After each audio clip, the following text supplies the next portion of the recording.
How many times do you have to be told to do something or asked of something before you finally listen? Just once? If somebody asks you to do something, do you do it the first time? I mean, I'm stubborn. What about 5 times? If somebody asks you to do something 5 times, would you listen? What about 16? If I ask you to do something 16 times, would you listen? Maybe? Possibly? Please clean your room. Please clean your room. Please clean your room. Please clean your room. Please. By my count, Sam I Am asked his friend 16 different times and in 16 different ways to try green eggs and ham. Would you, could you? Here or there, would you, could you, anywhere? 16 times. If that seems persistent, that's my response to the green eggs and spam, right? Would you? Could you please try it? But if that seems persistent, let me introduce you to our new friend Ezekiel. You meet Ezekiel in the Old Testament, and God hands Ezekiel this plate of green eggs and ham in the form of a scroll filled with lamentation and mourning and woe. Sounds appetizing, right? So this is the entree that Ezekiel is charged with convincing his people that they will like it if they try it. That this tastes good. Try some lamentation and mourning and woe. It tastes so good. Ezekiel has tasted it, and it is as sweet as honey to him. But he's warned that the children of Israel might not share the same tastes that he does. They might refuse to hear what Ezekiel has to say. They may choose to tell Ezekiel that he can keep his green eggs and ham and have all he wants of those words of lamentation and mourning and woe.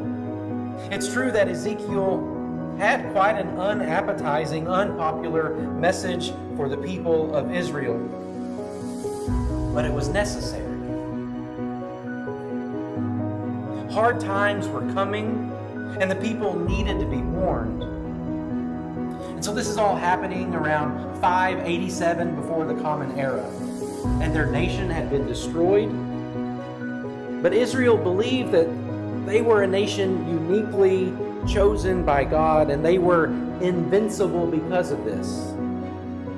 Because God was on their side no matter what they do. But despite this belief, Babylon conquered them anyway. And so you have these people living in exile, refugees from their beloved home, and they are warned. And they wanted this, they needed this message from God. But they didn't want anything that might resemble green eggs and ham. I mean, I think there's some kosher laws against the ham part, at least. But these folks, they wanted words of comfort, words of assurance, anything to make them feel better during this time of despair. Can we just skip to the good part? Is the dessert an option? Can we skip the green eggs and ham and just have some dessert?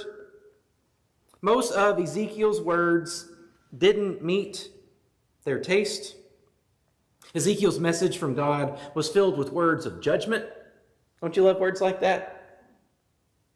And warning that more destruction was on the way. They're living in exile, but wait, there's more destruction coming. Tastes good. Do you like these green eggs and ham? I do not like them, Sam I Am. Not on a house, not with a mouse, not on a box, not with a fox, not on a train, not in the rain, not in a tree. Sam I Am, please let me be. Ezekiel, let me be. They were hoping, they were praying for the good old days. But Ezekiel has to remind them that the good old days weren't all that good. Perhaps a message that's still relevant today. Ezekiel offered warning after warning. But it wasn't just 16 times. Ezekiel hit 16 times by breakfast. Ezekiel is way more repetitive than Sam I Am. 34 times Ezekiel warns the children of Israel. You think now you're up a tree? You're guilty of idolatry. You think this has hurt your pride? You have been an unfaithful bride. Warning after warning to remind the children of Israel that they are rebellious, confusing and ignoring their priorities. Instead of a covenant with God, they made covenants with other nations. Instead of putting God first, they put self first. Ezekiel reminded the people that this isn't just a national problem.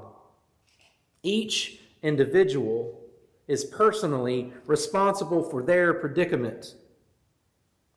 But come on, who wants to take personal responsibility for anything?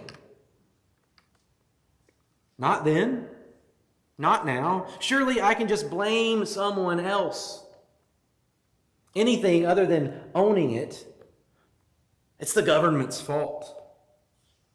It's the economy's fault. Can I please blame anyone else other than myself? I'm not wasteful with money. It's inflation. That's the problem. It's so much easier to insist that you don't like green eggs and ham than it is to try to look at things in a new way. Especially if that new message might reflect poorly on me, on what I've been doing up until now.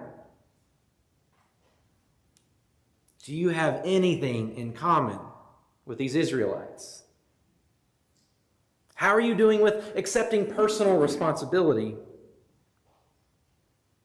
That personal responsibility that you have for your neighbor, that responsibility you have for your church and for your family and for your community.